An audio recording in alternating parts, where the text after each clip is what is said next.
Bismillahirrahmanirrahim. Assalamu alaikum students. Chapter number 3, and chapter number 3 is about Crusades, Renaissance and the Age of Discovery. So in this chapter we will discuss about that what were Crusades and what is the meaning of Renaissance and what is Age of Discovery. So let's start from its first question. Question number 1 is, what was the impact of the fall of Constantinople? In previous chapter we will discuss about the fall of the Constantinople.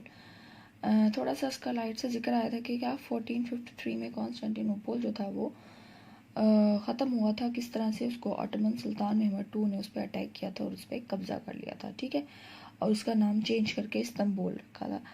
तो इसका क्या effect पड़ा था Europe पे.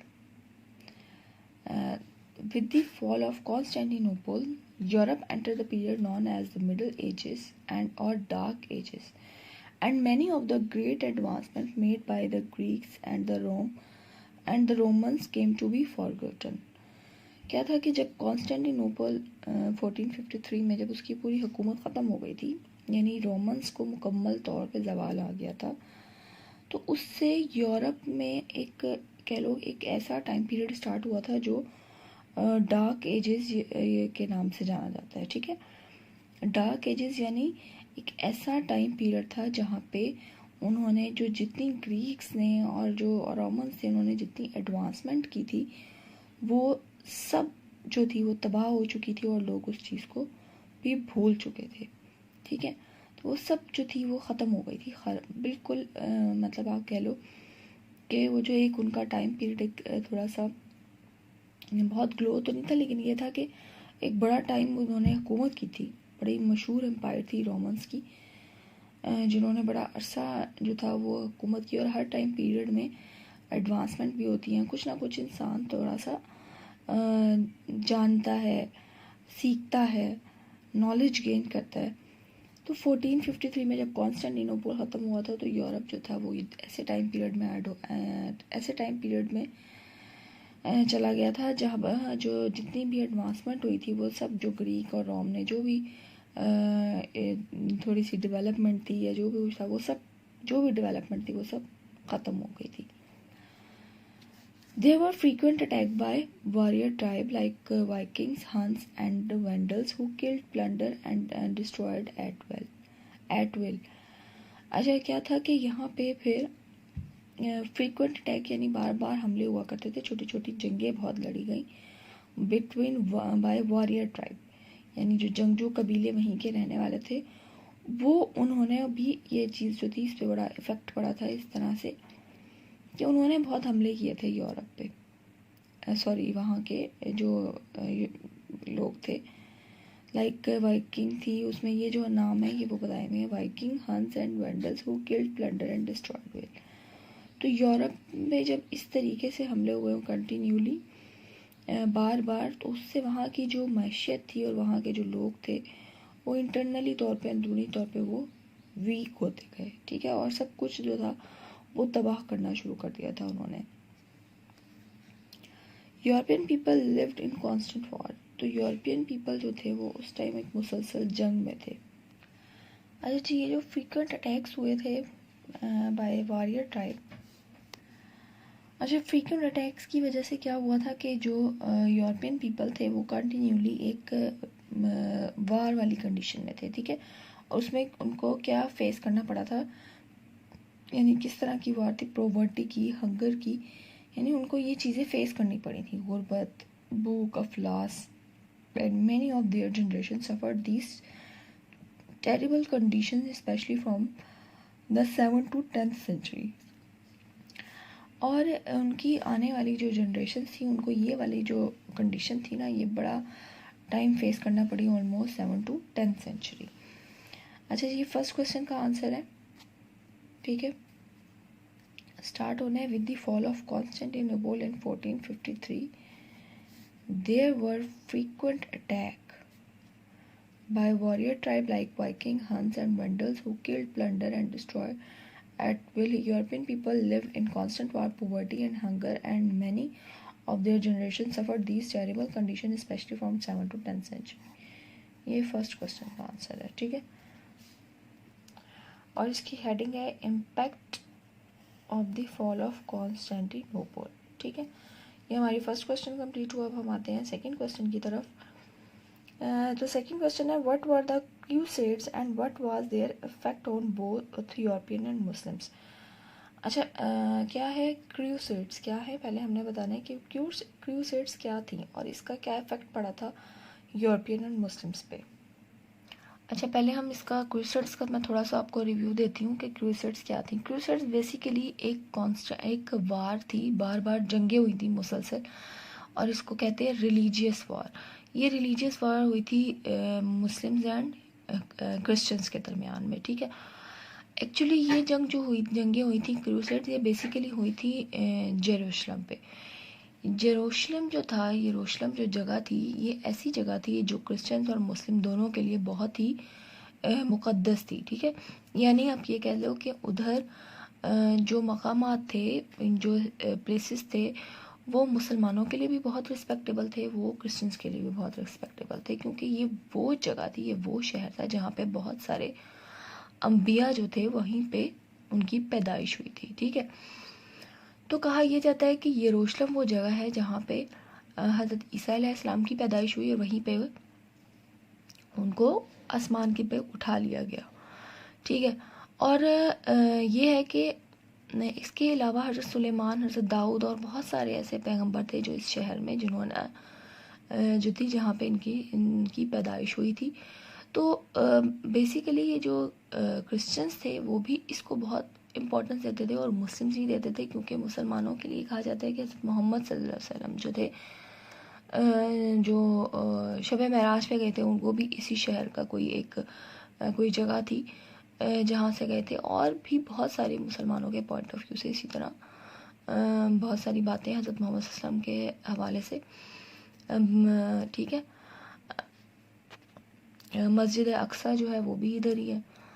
ठीक है, तो ये जो था, ये बेसिकली जो यरूशलेम था, यरूशलेम जो था वो इसलिए क्रिश्चियन और मुस्लिम दोनों उस पर बहुत साल तक लड़ते रहे।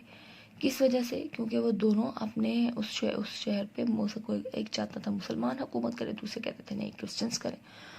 तो ये एक कंटिन्यूली वार चलती रही थी।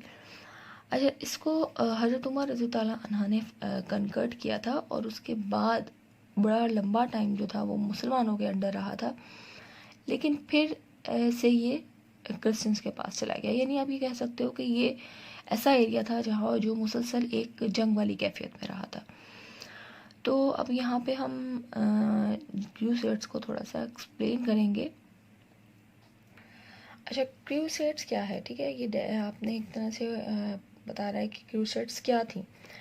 The crusade were a series of religious war between Christian and Muslims. एक सीरीज थी किसकी? रिलीजियस वार की। किसके दरमियान में? Between Christian and Muslims. अच्छा, इधर भी आपने एस लगाना है। ठीक है, Christians and Muslims. Started primarily to secure control of holy sites considered scared by the both group. ठीक है, क्या था कि बिटवीन क्रिश्चियन एंड मुस्लिम के दरमियान में रिलीजियस वार थी जो स्टार्ट हुई थी, जिसका मकसद यानी जो इब्तदाई मकसद था वो क्या था? To secure control of holy sites, कि महफूज रखना है और कंट्रोल रखना है। किस पर? एक महफूज कंट्रोल किस पर रखना है? जो वहाँ के हॉली मुक़द्दस मकामात थे। Considered scared by the both group, जिससे दोनों ही डरते थे। ठीक है, दोनों को एक खौफ था कि मुसलमान होंगे तो जो उनके चर्चेज हैं उनको नुकसान होगा, और क्रिश्चियन सोचते थे यानी क्रिश्चियन सोचते थे मुसलमान होंगे तो उनके चर्चेज और जो उनके हॉली साइट्स हैं उनको नुकसान होगा, और मुसलमान सोचते थे कि क्रिश्चियन आएंगे, क्रिश्चियंस की हुकूमत होगी तो वो हमारे जो हॉली प्लेसेस हैं, हॉली साइट्स हैं, उनकी वो भी कोई रिस्पेक्ट नहीं करेंगे। तो इसी वजह से इनके दरमियान में जंगें रहीं। ठीक है, और वो उस एरिया पे कब्ज़ा करना चाहते रहे। तो ये है क्रूसेड्स के बारे में बताना है आपने, व्हाट वर द क्रूसेड्स। तो ये क्रूसेड्स का एक्सप्लेन कर दिया मैंने, ये आपने अपनी कॉपीज़ पे नोट करना है। उसके बाद हमसे पूछा इसका यूरोपियन और मुस्लिम्स पे क्या इफ़ेक्ट पड़ा था। ठीक है, वो हम बुक से देखते हैं। अच्छा जी, इसका आंसर है पेज नंबर 14 पे। ठीक है, द रिनाइसेंस, इस तरह आपने हेडिंग देनी है। इधर आपने हेडिंग देनी है affect on both European and Muslim, ये भी क्वेश्चन से देख के आपने हेडिंग देनी है। फिर आपने यहाँ से स्टार्ट करना है एज अ रिजल्ट से, ठीक है। अच्छा, जैसे मैंने आपको बताया कि ये क्रूसेड्स हुई थी और बार बार हुई थी और बहुत टाइम पीरियड ही चलती रही थी।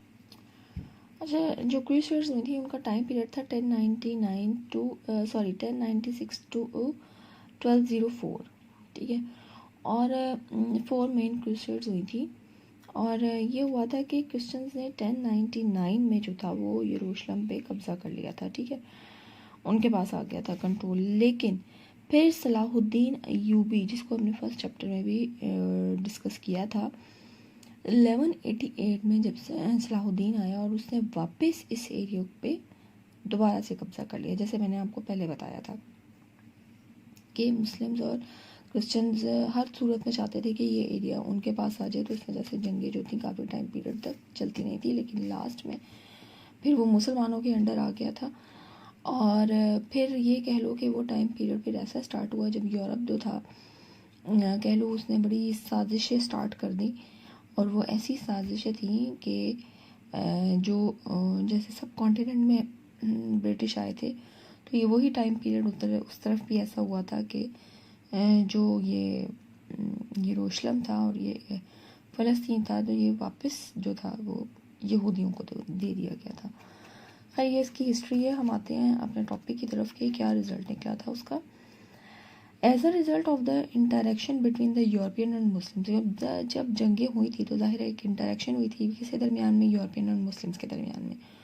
ये वो टाइम पीरियड था जब मुस्लिम्स जो थे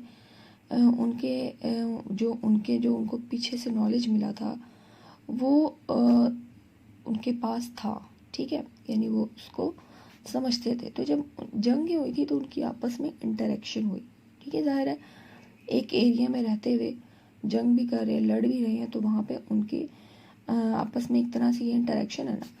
तो एक इससे जो रिज़ल्ट निकला था वो था there was an exchange of knowledge, ठीक है। नॉलेज एक्सचेंज हुआ था बिटवीन मुस्लिम्स टू क्रिश्चियंस, ठीक है, क्योंकि यूरोपियंस जो थे वो उनका वो बहुत ज़्यादा एक डार्क टाइम स्टार्ट हो गया था, specially from the east to west, यानी मशरिक से मगरिब। और अब हम वेस्ट जाते हैं फॉर नॉलेज, ठीक है।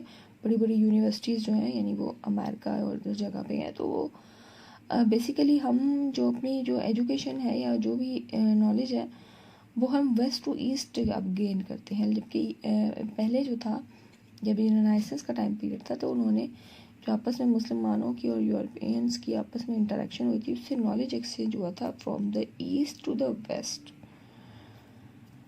विच रिजल्टेड इन रेनेसांस, जिससे रेनेसांस हुआ। अब रेनेसांस का मीनिंग होता है रीबर्थ या रीन्यूअल, यानी किसी चीज़ की असर नो पैदाइश।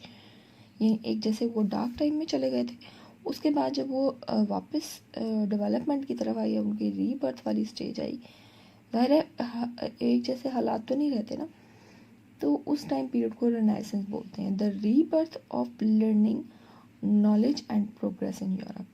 तो ये वो टाइम पीरियड था जब यूरोप में जो थी वो लर्निंग, जो वो इस चीज़ से हाथ धो बैठे थे, खो चुके थे, तो दोबारा से ये रीबर्थ हुआ किसकी तरफ, learning, knowledge and progress in Europe. तो ये यूरोपियन और मुस्लिम्स पे जो इफ़ेक्ट पड़ा था ये इसका पार्ट है, ठीक है। क्वेश्चन के स्टार्ट में आपने हेडिंग देनी है क्रूसेड्स, उसके बाद ये आपने कंप्लीट ये छोटा सा पैराग्राफ लिखना है। फिर आपने हेडिंग देनी है affect on both European and Muslims, और फिर ये पेज नंबर 14 से स्टार्ट करना है, as a result of the interaction से लेकर एंड प्रोग्रेस इन यूरोप तक कर दिया। Hopefully you understand it. Take care students, have a good day, Allah हाफिज़।